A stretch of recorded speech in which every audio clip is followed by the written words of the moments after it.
ଜାଣିଲେ ଆଶ୍ଚର୍ଯ୍ୟ ହେବେ ତିନି ଠାକୁରଙ୍କ ପହଣ୍ଡିର ନାଁ ମଧ୍ୟ ଭିନ୍ନ ଭିନ୍ନ ଆଉ ତା ପୁଣି ତାଙ୍କର ସ୍ୱଭାବ ଅନୁସାରେ ହିଁ ରଖାଯାଇଛି।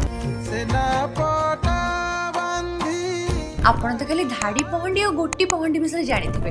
ଯେମିତି ରତ୍ନ ସିଂହାସନରୁ ଧାଡ଼ି ଧାଡ଼ି ହେଇ ପ୍ରଥମେ ବଳଭଦ୍ର, ତାପରେ ମା ସୁଭଦ୍ରା ଏବଂ ଶେଷରେ କାଳିଆ ଠାକୁର ବାହାରକୁ ଆସନ୍ତି, ତ ଏହାକୁ କୁହାଯାଏ ଧାଡ଼ି ପହଣ୍ଡି।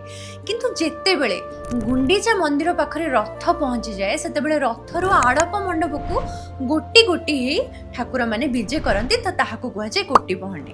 ଏହା ବ୍ୟତୀତ ଆହୁରି କିଛି ପହଣ୍ଡି ମଧ୍ୟ ରହିଛି। ଯେମିତି ବଡ଼ ଠାକୁର ବଳଭଦ୍ର ଦର୍ପିତ ଠାଣିରେ ଆଗକୁ ବଢ଼ନ୍ତି, ସେଥିପାଇଁ ତାଙ୍କ ପହଣ୍ଡିକୁ କୁହାଯାଏ ଦର୍ପିତ ପହଣ୍ଡି। ମା ସୁଭଦ୍ରା ଶୂନ୍ୟରେ ଭାସୁଥିବା ପରି ଆସନ୍ତି, ଆପଣ ଲକ୍ଷ୍ୟ କରିଥିବେ ତାଙ୍କୁ ପ୍ରାୟ ତଳେ ଲଗାଯାଏ ନାହିଁ, ସେଥିପାଇଁ ତାଙ୍କ ପହଣ୍ଡିକୁ କୁହାଯାଏ ଶୂନ୍ୟ ପହଣ୍ଡି। ତାପରେ ଶେଷରେ ଆସନ୍ତି କାଳିଆ ଠାକୁର, ସେ ଝୁଲି ଝୁଲି ଦୋଳାୟମାନ ଭଙ୍ଗୀରେ ଆସନ୍ତି, ସେଥିପାଇଁ ତାଙ୍କ ପହଣ୍ଡିର ନାଁ ଝୁଲା ପହଣ୍ଡି।